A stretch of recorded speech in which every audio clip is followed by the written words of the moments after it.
আসসালামু আলাইকুম। Time desk চ্যানেলে স্বাগতম জানাই। 22শে সেপ্টেম্বর সোমবার থেকে চালু হচ্ছে জিএসটি এর নতুন নিয়ম। কিন্তু এখন প্রশ্ন হলো, কিভাবে ক্রেতারা জানবে কোন জিনিসের দাম কেমন? এছাড়া গ্রাম অঞ্চলের মানুষগুলোই কিভাবে জানবে পণ্যের নতুন দাম সম্পর্কে?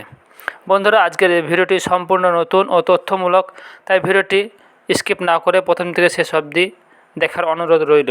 আর ভিডিওটিতে অবশ্যই একটি লাইক দেবেন। আপনাদের জন্য তথ্যমূলক ভিডিও আমার চ্যানেলে দিয়ে থাকি, তাই চ্যানেলটি অবশ্যই সাবস্ক্রাইব করে রাখবে আর ভিডিওটি বন্ধুদের সঙ্গে শেয়ার করবে। তো চলুন শুরু করা যাক। আগামী সোমবার 22শে সেপ্টেম্বর থেকে দেশে পণ্য এবং পরিষেবা কর অর্থাৎ জিএসটি এর নতুন হার কার্যকর হবে। নিত্য প্রয়োজনীয় অধিকাংশ জিনিসের দাম কমবে, তুলনায় অল্প কিছু পণ্যের দাম বাড়বে। কিন্তু পণ্যের প্যাকেটে পুরনো মুদ্রিত মূল্য ছাপা থাকবে কি না তা নিয়ে ক্রেতা এবং বিক্রেতাদের মধ্যে একটি সংশয় তৈরি হয়েছে। সংশয় দূর করতে কেন্দ্রের উপভোক্তা বিষয়ক মন্ত্রক একটি নতুন বিজ্ঞপ্তি প্রকাশ করেছে।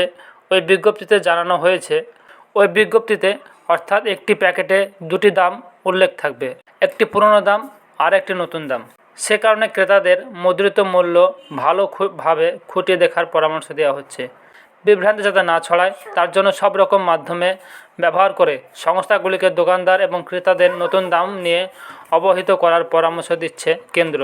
বিভ্রান্তি যাতে না ছড়ায় তার জন্য সব রকম মাধ্যম ব্যবহার করে সংস্থাগুলিকে দোকানদার এবং ক্রেতাদের নতুন দাম নিয়ে অবহিত করার পরামর্শ দিচ্ছে কেন্দ্র। সেক্ষেত্রে নতুন মূল্য তালিকা তুলে দিতে হবে খুচরো এবং পাইকারি বিক্রেতাদের কাছে। ছোট দোকানগুলিতে ক্রেতাদের কাছে পুরনো দামে জিনিস বিক্রি করা হতে পারে। সেক্ষেত্রে একদম প্রান্তিক স্তরেও অর্থাৎ গ্রামাঞ্চলেও যাতে ক্রেতারা এবং বিক্রেতারা উভয়ের নতুন দামের বিষয় নিয়ে অবহিত থাকতে পারে অর্থাৎ জানতে পারে, সে বিষয়টি নিশ্চিত করার চেষ্টা হচ্ছে।